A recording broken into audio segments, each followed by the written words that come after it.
Hello students, welcome back to my channel Creative Mind. This is chapter 6 of class 12th drawing and painting subject, the Bengal school and cultural nationalism, and this is part 4. In this video we will discuss about struggle between Indian and European style, pan-Asianism and modernism and different concept of modernism. In 3 topics को हम लोग इस video में complete करेंगे. And after that painting से related जो video होगा वो इसका पार्ट 5 होगा. ठीक है, तो let's start. Struggle between Indian and European style. Previous video में हम लोग ऑलरेडी डिस्कस कर चुके हैं इस चैप्टर से रिलेटेड कि बंगाल उसको का ओरिजिन एंड डेवलपमेंट कैसे हुआ, मेन उसका बैकग्राउंड, जो ऐसी कौन सी परिस्थिति, ऐसी कौन सी कंडीशंस थी जिसकी वजह से बंगाल स्कूल को उसको डेवलप करने की ज़रूरत महसूस हुई. तो बेसिकली बंगाल स्कूल के ओरिजिन डेवलपमेंट में कंपनी स्कूल का मेन कंट्रीब्यूशन था या उसका मेन हाथ था, जिसकी वजह से वो अपने साथ में जो कंपनी स्कूल थी ब्रिटिशर्स के थ्रू डेवलप की गई थी. एंड बेसिकली वो अपने साथ में जो यूरोपियन आर्ट स्टाइल है उसको इंडिया में ले, अपनी आर्ट स्टाइल जो बेसिकली यूरोप से आई हुई थी एंड जिसे रियलिस्टिक स्टाइल भी बोलते हैं, तो उस स्टाइल को अपने साथ इंडिया लेके आया था. एंड ऑयल कलर मीडियम में उन्होंने काम करना स्टार्ट किया था. तो इसके अपोज में जब ये सारे आर्टिस्ट जितने भी हमारे यहाँ के लोकल आर्टिस्ट थे या यूँ बोले जो इंडियन आर्टिस्ट थे, वो एक नई आर्ट स्टाइल को देख कर, नई टेक्निक को देख करके, नए मीडियम को देख कर काफ़ी अट्रैक्ट हुए.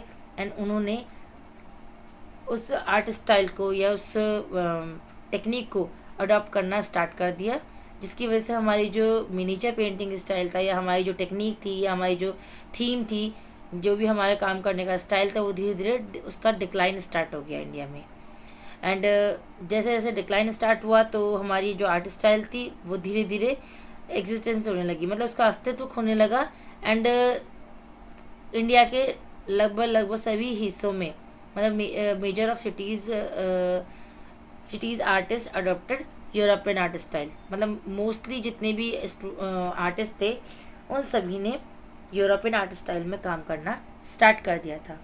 तो ये सब देख करके कुछ ऐसे आर्टिस्ट थे जिन्हें इंडियन आर्ट स्टाइल के अवॉइडेंस देख करके काफ़ी बुरा लगा, उन्हें काफ़ी दुख महसूस हुआ. तो उन्होंने एक मूवमेंट स्टार्ट किया, मतलब उन्होंने यहाँ के आर्टिस्टों से, जो इंडियन आर्टिस्ट थे, उनसे अपील की कि प्लीज़ वो अपनी आर्ट स्टाइल को उसको नेगलेक्ट ना करें.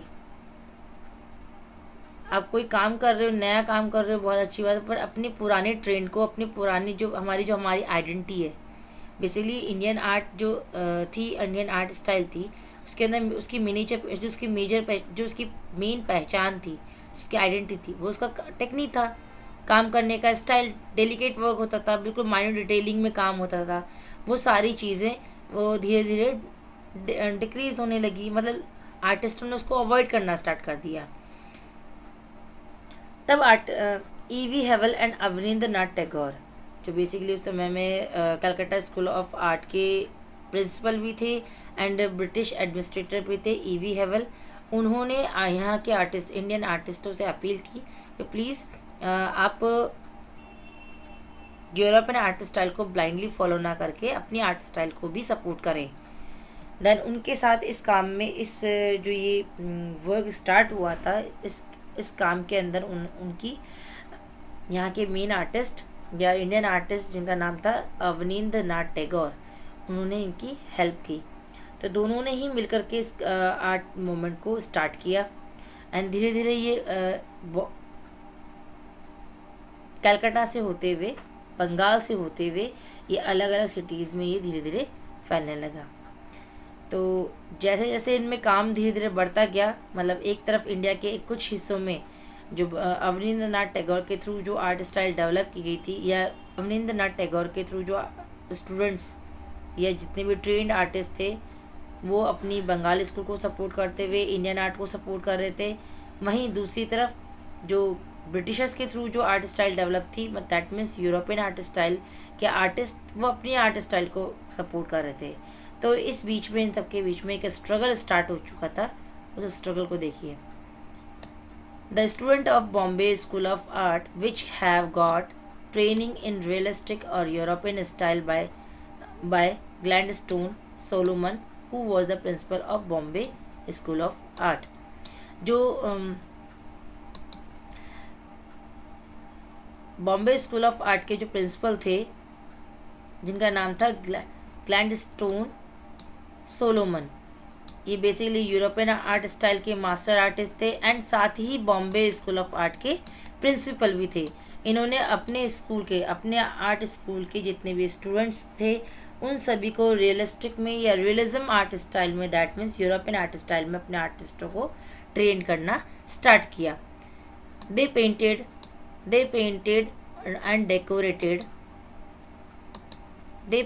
and decorated Luton's Delhi building in European style, whereas Bengal's school artists were painted and developed the Indian House in London in supervision of Britishers। अब जो बॉम्बे स्कूल ऑफ आर्ट के जितने भी students थे उन्होंने सभी अपने अपनी आर्ट स्टाइल को सुपीरियर बताने के लिए अपने अपने एग्जाम्पल्स तैयार कर रहे थे, अपने अपना आर्ट वर्क लोगों के सामने प्रेजेंट कर रहे थे। तो वहीं पे जो बॉम्बे स्कूल ऑफ आर्ट के स्टूडेंट थे उन्होंने ल्यूटन दिल्ली बिल्डिंग्स को यूरोपियन स्टाइल में पेंट एंड डेकोरेट किया। वहीं बंगाल स्कूल के जो आर्टिस्ट थे उन्होंने लंदन की इंडियन हाउस को, लंदन में जो इंडियन हाउस है उसको बंगाल स्कूल, मतलब बंगाल जो स्टाइल थी या Bengal school that means wash technique में उन्होंने उस बिल्डिंग को पूरा वॉश टेक्निक से पेंट एंड डेकोरेट किया in the supervision of Britishers, जिसका पूरी देख रेख या यूं बोल लीजिए जिसके अंडर में उन्होंने काम किया वो ब्रिटिशर्स थे। ब्रिटिशर्स के ही देख रेख में वो लंदन का इंडियन हाउस को उन्होंने पूरा पेंट एंड डेकोरेट किया। Pan Asianism and modernism, that means जो बंगाल स्कूल था बेसिकली धीरे धीरे एक आर्ट मूवमेंट, स्वदेशी मूवमेंट का एक पार्ट बन गया था जो आर्ट की फील्ड में स्टार्ट हुआ था। At the time of partition of Bengal in 1905, swadeshi movement was at its peak. There was a struggle seen between European academic style and Indian style। जैसे 1905 में 1905 में जब बंगाल का पार्टीशन हुआ था उस समय जो स्वदेशी मूवमेंट था काफ़ी अपने पीक पॉइंट पे था। तो पीक पॉइंट पे था तो उस समय में आपको अपने मतलब जोर पे था, पूरे जोर पे। तो उस समय एक तरफ जब स्वदेशी आंदोलन जोर पे था तो दैट मीन्स जो यूरोपियन आर्ट स्टाइल थी एंड इंडियन आर्ट स्टाइल दोनों में भी काफ़ी स्ट्रगल स्टार्ट था उस समय, मतलब काफ़ी जोर पे था, स्ट्रगल भी उनका काफ़ी ज़ोर से चल रहा था। दैट मीन्स वो जो आर्ट स्टाइल थी, मतलब कि इन दोनों का स्ट्रगल ने आर्ट के फील्ड को या आर्ट की जो लैंग्वेज थी या उसकी जो आइडियाज़ थे उसको भी रिफ्लेक्ट करना स्टार्ट कर दिया। It was around at this time that Japanese nationalist artist Kakujo Okakura came to India with the idea of Pan-Asianism. For that he met with Anand Kumar Swamy and Rabindranath Tagore। And इसी दौरान एक Japanese national artist थे, Japan से एक artist आए जिनका नाम था काकुजो ओकाकुरा। ये बेसिकली एक नेशनलिज्म मतलब एक थॉट से इंडिया आए थे। दैट मीन्स वो आए थे पैन एशियनिज्म के थॉट से इंडिया आए थे कि पूरे मतलब भारत में नहीं, भारत के बाहर जितने पूर्वी देश हैं उन सभी जगहों पे एक ही आर्ट स्टाइल को या एक ही टेक्निक को सपोर्ट मिले in the oppose of European art style. मतलब European art style that means western art के अपोज में वो एक ही आर्ट स्टाइल को मतलब स्टैंड करना चाहते थे एंड उसके लिए उन्होंने बंगाल स्कूल को एक बेस्ट ऑप्शन माना। तो इसके लिए वो इंडिया में आनंद कुमार स्वामी जो बेसिकली आर्ट हिस्टोरियन थे एंड वो उस समय में मतलब जो स्वदेशी मूवमेंट था उसके बारे में काफ़ी कुछ वो उनके बारे में लिख रहे थे। स्वदेशी मूवमेंट के बारे में वो काफ़ी कुछ लिखा करते थे उस समय में। एंड उनके साथ वो रविंद्रनाथ टैगोर के साथ भी आकर मिले। दोनों के साथ मिलकर के उन्होंने इस थॉट को एस्टैब्लिश करने की सोची।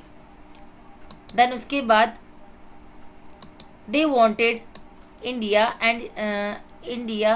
And the eastern nation to oppose the western imperialism together. वो चाहते थे जो पूरे इंडिया ही नहीं, इंडिया के बाहर के कंट्रीज़ में भी जो वेस्टर्न इम्पीरियलिज्म जो स्टार्ट हो चुका है, जो उसका इम्प्लीमेंट पड़ चुका है वेस्टर्न का, मतलब लोग ब्लाइंडली वेस्टर्न आर्ट को काफ़ी सपोर्ट कर रहे हैं एंड धीरे धीरे अपनी जो मेन आइडेंटिटी है उसको धीरे धीरे वो खो रहे हैं। तो इस वेस्टर्न इम्प्लीमिज्म को रोकने के लिए उन्होंने इंडिया के साथ साथ ईस्टर्न नेशंस को भी रिक्वेस्ट किया या उनसे अपील की इस काम में उनकी हेल्प करने के लिए। 2 Japanese artists came to Calcutta in Shanti Niketan to teach wash technique instead of oil color. That was Western technique to Indian artists with him. और इसके लिए उनके साथ इस काम को, इस थॉट को या इस आइडिया को इम्प्लीमेंट करने के लिए, उसको स्टार्ट करने के लिए वो अपने साथ 2 जापानीज आर्टिस्ट को भी कलकत्ता में लेके आए, जो बेसिकली कलकत्ता में शांति निकेतन एंड शांति निकेतन में कला भवन, that means first nationalist art school में वहाँ पे लेके आए। एंड वहाँ पे उन्होंने वॉश टेक्निक में काम सिखाया वहाँ के आर्टिस्टों को। जो शांति निकेतन के जितने भी आर्टिस्ट थे उनको उन्होंने वॉश टेक्निक में काम सिखाया, जो कि इंस्टीड ऑफ ऑयल कलर, जो ऑयल कलर का एक बेस्ट ऑप्शन था। मतलब oil colour basically European art style का सिंबल था, वहीं अपनी art style that means Bengal school के लिए एक उसके लिए भी सिंबल चाहिए था या उसके भी रिप्रेजेंटेटिव एक आर्ट स्टाइल टेक्निक चाहिए थी। तो उसके लिए उन्होंने वॉश टेक्निक को चूज़ किया, जो ऑयल कलर का एक बेस्ट ऑप्शन बना। इसके साथ ही जैसे ये वॉश टेक्निक, अब आप पूछेंगे ये वॉश टेक्निक क्या होती है। बेसिकली वॉश टेक्निक के अंदर शीट के ऊपर मल्टीपल टाइम्स, मतलब 5 to 6 टाइम्स एक प्रोसेस को रिपीट किया जाता है, जिसके अंदर फर्स्ट टाइम में जो हैंडमेड शीट्स होती है, जो बेसिकली आपकी जो पेपर शीट, ऐसी पेपर शीट यूज़ की जाती है जो पानी को काफ़ी ऑब्जर्व कर सके। तो उस शीट पे फर्स्ट एप्लीकेशन में कलर्स को लगाया जाता है एंड उसको फिर पानी के अंदर डिप किया जाता है। फिर निकाल करके जैसे ही पानी के साथ वो कलर क्या होते हैं धीरे धीरे बहना शुरू होते हैं, फिर अगेन उस पर वापस से कलर लगाया जाता है एंड वापस उसको अगेन डिप किया जाता है। तो इस प्रोसेस को 5 to 6 टाइम रिपीट किया जाता है, जब तक कि आर्टिस्ट को जैसा इन्वायरमेंट, जैसा कि एक बैकग्राउंड चाहिए होता है, जो इन्वायरमेंट वो उस पर क्रिएट करना चाहता है, तो उसको मनचाहा उसको इन्वायरमेंट क्रिएट नहीं कर पाता है वो शीट के ऊपर, तब तक उसको 5 to 6 टाइम उसको रिपीट करता रहता है इस प्रोसेस को। और इसी प्रोसेस को बोलते हैं वॉश टेक्निक। दैट मीन्स जैसे हम कपड़े को धोते हैं, रगड़ते हैं एंड उसको धो करके बार बार निकालते हैं, पानी में वॉश करते हैं, तो यहाँ पे कलर्स को शीट पे लगाया जाता है, फिर पानी में डाला जाता है, फिर निकाला जाता है, फिर लगाया जाता है, कलर एप्लीकेशन किया जाता है, फिर अगेन उसको पानी में डिप करके बाहर निकालते हैं। इस तरह से प्रोसेस को 5 to 6 टाइम रिपीट करने पे जो कलर्स होते हैं वो एक दूसरे के अंदर मिक्सअप होते जाते हैं एंड एक मिस्टीरियस जो इन्वायरमेंट होता है, जो लुक होता है, वो उसमें क्रिएट होने लगता है। जो धुंधला जो इन्वायरमेंट होता है या वातावरण होता है वो उसमें क्रिएट होने लगता है, जिसे हम बोलते हैं वॉश टेक्निक। एंड इसके बाद फिर पेंटिंग के जो मेन कैरेक्टर्स होते हैं उनको फिर उसके अंदर बनाया जाता है।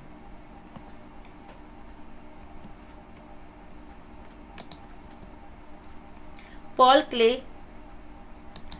Clay Kandinsky and other artists of Bohas Art School of Germany organized a painting exhibition in Calcutta in 1922. The main purpose of this exhibition was to oppose European art style. अब जो बेसिकली जैसे मैंने आपको उसमें देखा कि जब काकुजो Okakura के साथ में 2 जापानीज आर्टिस्ट भी इंडिया में आए एंड वो पैन एशियनिज्म के कॉन्सेप्ट को पूरे इंडिया ही नहीं, इंडिया के बाहर जो जितने भी हमारे ईस्टर्न नेशंस थे वहाँ पे भी इसको स्टार्टअप करना चाहते थे। तो इसी प्रोसेस में, इसी काम के दौरान जो बोहास स्कूल, आर्ट स्कूल, जो बेसिकली जर्मनी का ही एक मेन स्कूल है, आर्ट स्कूल है, बोहास आर्ट स्कूल ऑफ जर्मनी के जो मेन आर्टिस्ट थे, जैसे पॉल क्ले, आपके कांडिंस्की एंड उनके साथ और भी अदर आर्टिस्ट थे, उन्होंने एक पेंटिंग एग्जीबिशन जो बेसिकली कैलकाटा में, पेंटिंग एग्जीबिशन कैलकाटा में 1922 में एक एग्जीबिशन ऑर्गेनाइज करी, जिसका मेन पर्पस बेसिकली आपका क्या था, यूरोपियन आर्ट स्टाइल को अपोज करना था। इस आर्ट एग्जीबिशन का मेन पर्पस या main M European art style को अपोज करना था। और इस आर्ट एग्जीबिशन के अंदर हेल्प करने वाले या मेन वर्क करने वाले कौन कौन से आर्टिस्ट थे, Paul Klee and Kandinsky. And basically ये दोनों आर्टिस्ट कहाँ से बिलोंग करते थे, Bauhaus art school of Germany. अगर मे बी इसमें से क्वेश्चन बनता है तो आपका ऐसे ही बनेगा, write the name of Bauhaus art school of Germany who conduct या who organised art exhibition in Calcutta in 1922। then you have to learn or remember that who are the artist. Next, they created painting in abstract manner, cubist and cubism style. अब यहाँ पे इन्होंने एक नए painting tradition को startup किया। That means ये basically Germany से थे, दैट मीन्स बाहर वेस्टर्न के ही थे ये लोग। तो इन्होंने जो काम किया, एब्स्ट्रैक्ट मैनर में काम किया। अब एब्स्ट्रैक्ट मैनर क्या होता है, दैट मीन्स यहाँ पे फॉर्म्स को क्रिएट नहीं किया। जैसे हम एक मेल फीमेल या किसी भी ऑब्जेक्ट को हम क्रिएट करते हैं तो बेसिकली जैसा वो दिखता है उसको हम वैसा ही क्रिएट करते हैं। यहाँ पे इन आर्टिस्टों ने जो जिस शेप में होता था उसको उस शेप में ना क्रिएट करके, जो उसका एक्चुअल शेप है उसको वो क्रिएट ना करके, वो उसको ज्योमेट्रिकल शेप में, जो क्यूबिज्म स्टाइल में उसको क्रिएट करते थे। दैट मीन्स वहाँ पे फिगर की इम्पोर्टेंस वहाँ पे नेगलेक्ट, मतलब उसको ख़त्म कर दिया था। फिगर की इम्पोर्टेंस वहाँ पे बिल्कुल ख़त्म हो चुकी थी। तो जहाँ पे फिगर की इम्पोर्टेंस नहीं होती है, बेसिकली वो एब्स्ट्रैक्ट पेंटिंग्स ही होती है उसके अंदर। तो ये एब्स्ट्रैक्ट स्टाइल, मतलब ये जो इम्प्लीमेंट था या ये जो कैरेक्टर था पेंटिंग के अंदर, जो न्यू कैरेक्टर स्टार्ट हुआ था ये एब्स्ट्रैक्ट, तो ये first time Paul Klee and Kandinsky के थ्रू ही इंडिया के अंदर पेंटिंग के थ्रू दिखाया गया। It was started off modernism in art. And ये जो एब्स्ट्रैक्ट मैनर या क्यूबिज्म स्टाइल थी बेसिकली मॉडर्निज्म की और इंडिकेट कर रही थी। ये फर्स्ट टाइम इंडिया के अंदर कुछ नए पैटर्न के साथ में, कुछ नई क्रिएटिविटी के साथ में इंडिया में प्रेजेंट हुई। India's first cubist artist was Gagendranath Tagore. He used geometrical patterns for his paintings. Basically जो अब कुछ आर्टिस्ट, ये पॉल क्ले एंड कांडिंस्की तो बाहर के आर्टिस्ट थे, जर्मनी के आर्टिस्ट थे। अब हमारे इंडिया के भी ऐसे आर्टिस्ट हुए जिन्होंने क्यूबिज्म स्टाइल को या दैट मीन्स एब्स्ट्रैक्ट स्टाइल में काम किया। तो उनमें से एक थे आपके, या यूँ बोल लीजिए उसमें से पहले आर्टिस्ट थे हमारे गगनेंद्रनाथ टैगोर, जो अवनींद्रनाथ टैगोर के भाई थे। ये इंडिया के फर्स्ट क्यूबिस्ट आर्टिस्ट थे जिन्होंने ज्योमेट्रिकल पैटर्न्स को, ज्योमेट्रिकल शेप्स को इन्होंने पेंटिंग में यूज़ किया। Gaganendranath Tagore made fun of those Bengali artist who were blindly follow European style by making caricatures. अब जो गगनेंद्रनाथ टैगोर थे, इन्होंने new art style that means cubism style को स्टार्ट किया था। या क्वेश्चन जब बनेगा तो उसका ऐसा बनेगा कि who was the founder of cubism style in India, या who was the first cubist artist of India. Then answer is Gaganendranath Tagore. And which type of pattern use for his making paintings, then geometrical patterns. Mostly इन्होंने जो vertical, diagonal, different type के lines को इन्होंने अपनी painting में use किया था। जो गगनेंद्रनाथ टैगोर थे बेसिकली इन्होंने बंगाली आर्टिस्ट कुछ ऐसे आर्टिस्ट थे, जो बंगाली आर्टिस्ट थे, जो यूरोपियन आर्ट स्टाइल को ब्लाइंडली फॉलो कर रहे थे। उनके कुछ ज़्यादा ही वो सपोर्टर थे जिनको वो ब्लाइंडली फॉलो कर रहे थे एंड अपनी जो आर्ट स्टाइल थी उसको नेगलेक्ट कर रहे थे। उनका उन्होंने मजाक बनाया बाय मेकिंग कैरिकेचर्स। कैरिकेचर्स का मतलब होता है कार्टून। अब कार्टून एंड कैरिकेचर में थोड़ा सा डिफरेंस होता है कि कैरिकेचर्स तो क्या होते हैं, नहीं, कार्टून तो क्या होते हैं आपके, जो बेसिकली आपके इमेजनरी होते हैं। जैसे आप बच्चे कार्टून भी देखते हैं, आपने देखा हो, तो वो मोस्टली उसके अंदर इमेजिनेशन से वो लोग उसको, उस कैरेक्टर को क्रिएट करते हैं। जबकि कैरिकेचर बेसिकली आपके लाइव्स होते हैं, मतलब जो किसी इंसान को लेकर के बनाए जाते हैं। तो किसी इंसान का जो कार्टून बनाकर बनाया जाता है उसे कैरिकेचर बोलते हैं। तो गगनेंद्र नाथ जो टैगोर थे, उन्होंने बंगाली आर्टिस्टों का कैरिकेचर, दैट मीन्स कार्टून बना के उनका मजाक बनाया था।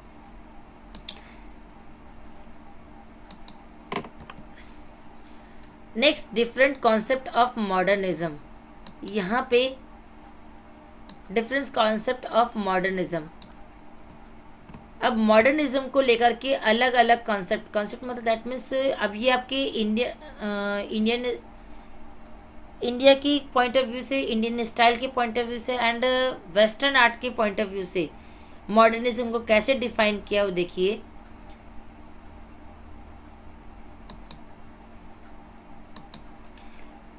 Bengali intellectual Binoy Sarkar considered the modernity developing in Europe to be correct and authentic.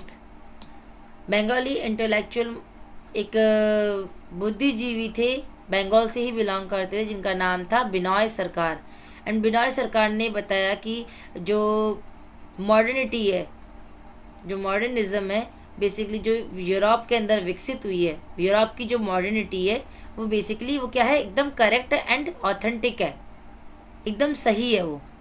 And it is mention in an article the future of young Asia. And इस बात को, इस आर्टिकल को उन्होंने एक अपनी इस बात को उन्होंने एक आर्टिकल में भी लिखा है, जिस आर्टिकल का नाम था the future of young Asia. इस आर्टिकल के अंदर इन्होंने यूरोपियन आर्ट स्टाइल या यूरोपियन जो मॉडर्न आर्ट थी उसको बेसिकली एकदम करेक्ट एंड ऑथेंटिक बताया इन्होंने। And according to him oriental Bengal school of art was regressive and anti modern. इसके साथ उन्होंने ये भी कहा कि जो बंगाल स्कूल ऑफ आर्ट है वो बेसिकली क्या है, री अग्रेसिव, एंटी मॉडर्न, मतलब वो मॉडर्निटी को विरोध करने वाला है, उसको बढ़ावा देने वाला नहीं है। E.V. Hewell, Western scholar who was the favor of modern Indian art।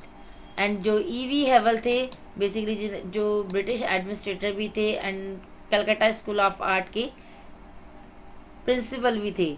तो उन्होंने वेस्टर्न स्कूल को, that means sorry not western school, modern art को, मतलब मॉडर्न इंडियन आर्ट को सपोर्ट करते थे। उन्होंने भी इस मॉडर्न इंडियन आर्ट का सपोर्ट किया, क्योंकि बेसिकली वो भी इस बंगाल स्कूल के अंदर जो उन्होंने जो उसके फीचर्स थे उसको देखा था, तो बेसिकली वो सारे फीचर्स मॉडर्निटी के और इंडिकेट कर रहे थे, इसीलिए उन्होंने मॉडर्न इंडियन आर्ट को सपोर्ट किया। And he helped Abanindra Nath Tagore to develop of Indian art. एंड इसी वजह से उन्होंने अवनींद्र नाथ टैगोर की इंडियन आर्ट को के डेवलपमेंट में उनकी हेल्प करी। Amrita Shergil was the best example of mixture of modern Indian art. And इसके साथ नेक्स्ट जो आर्टिस्ट थे वो अमृता शेरगिल। अमृता शेरगिल का भी वर्क जो बेसिकली आपके मॉडर्न आर्ट से ही रिलेटेड था, बट इनकी आर्ट स्टाइल के अंदर modern style plus Indian elements दोनों का मिक्सचर इसमें सीन होता है। दैट मीन्स इनकी जो पेंटिंग स्टाइल थी या टेक्निक जो थी वो बेसिकली आपके वेस्टर्न थी, क्योंकि इनकी पढ़ाई जो बेसिकली इनकी जो पढ़ाई हुई थी वो इनकी पेरिस में हुई थी। एंड जो इन्होंने आर्ट के फील्ड को, मतलब आर्ट के लिए जो पेंटिंग के लिए जो इन्होंने फील्ड को चूज़ किया था बेसिकली इंडिया को किया था, इसलिए इनकी पेंटिंग स्टाइल के अंदर इंडियन आर्ट का एंड मॉडर्न स्टाइल का दोनों का मिक्सचर इनकी पेंटिंग में सीन होता है। अब इनके बारे में जो जानकारी है, जितनी भी इंफॉर्मेशन है या इनके बारे में और जानकारी आपको इसके नेक्स्ट चैप्टर जो है आपका chapter number 7 Indian modern art, उसमें आपको ज़्यादा मिलेगा। एंड इस सब के लिए आपको इस चैप्टर को समझना बहुत ज़रूरी है, इस बात को आप ध्यान रखिएगा। मैं आपको एक बात पहले ही क्लियर कर देती हूँ कि चैप्टर नंबर 6 के समझे बिना आप लोग चैप्टर नंबर 7 को बिल्कुल नहीं समझ पाएंगे। इसलिए प्लीज़ आप लोगों से रिक्वेस्ट है, इस चैप्टर को आप ढंग से पढ़िएगा। और इस चैप्टर से रिलेटेड आपको अगर कोई भी क्वेरी है या कोई भी प्रॉब्लम है तो प्लीज़ को आप कमेंट बॉक्स में ज़रूर लिख के दीजिएगा। So thank you so much, आज के लिए बस इतना ही। Bye bye.